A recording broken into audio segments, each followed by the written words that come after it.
আর শীতকালে কিন্তু কিছু কিছু নোংরামি কাজ হয়। এক নম্বর নোংরামিটা হচ্ছে শীতকালে দেখবেন এমন কিছু মানে অনুষ্ঠানের আয়োজন করা হয় যেগুলোতে মানে অপসংস্কৃতির বাদ্যযন্ত্র বাজতে থাকে। খেয়াল করে স্পেশালি দেখবেন গ্রামে গঞ্জে কিছু কিছু পিকনিক আয়োজন করে, এগুলোতে দেখবেন এমন গান বাজনা বাজায়, ডিজে গান বাজায় যে মানুষের সারা রাত ঘুম হারাম হয়ে গেছে।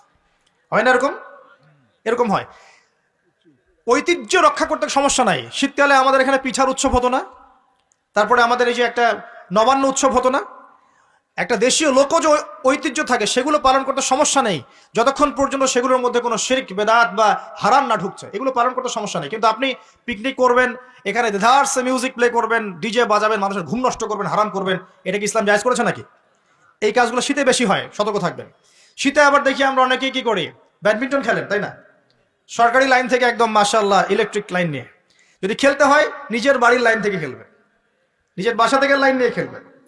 খেলেন, আমি উৎসাহিত করছি, কারণ এটা আপনার ফিজিক্যাল স্ট্যামিনার বাড়াবে, অ্যাটলিস্ট আপনার শরীর চর্চা হবে, ঠিক আছে? আপনার শরীর চর্চার দরকার আছে। এই কাজগুলো মোবাইলের সামনে বসে বসে সময় নষ্ট করার চেয়ে অনেক ভালো আছে, ঠিক আছে? কিন্তু আপনি চুরি করে লাইন নেবেন না কারো কাছ থেকে। তারপর শীতকালে দেখবেন কি হয়, বেশি বেশি মাদকের আসর বসে শীতকালে। ঠান্ডা তো, শীতকালে বেশি বেশি মাদক দ্রব্যের আসর বসে, খেয়াল করে দেখেন। এগুলো থেকে আমরা যুব সমাজকে বাঁচাতে হবে। শীতকালে জেনা বেড়ে যায়, কিন্তু শীতকালে দেখবেন জেনা বেড়ে যায়, এটা একটা অ্যাডাল্ট ওয়ার্ড, কিন্তু আপনি বুঝবেন শীতকালে এগুলো বেড়ে যায়। আল্লাহ পাক এই যুব সমাজকে জেনা থেকে বাঁচিয়ে রাখুন।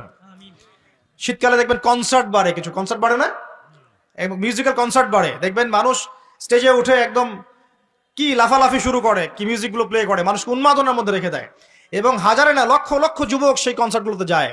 এগুলো থেকে বেঁচে থাকবেন, বরং প্রয়োজনে ওয়াজ মাহফিলগুলোতে এসে ইমানকে রিচার্জ করেন। আল্লাহ পাক তৌফিক এনায়েত করুন, আমিন।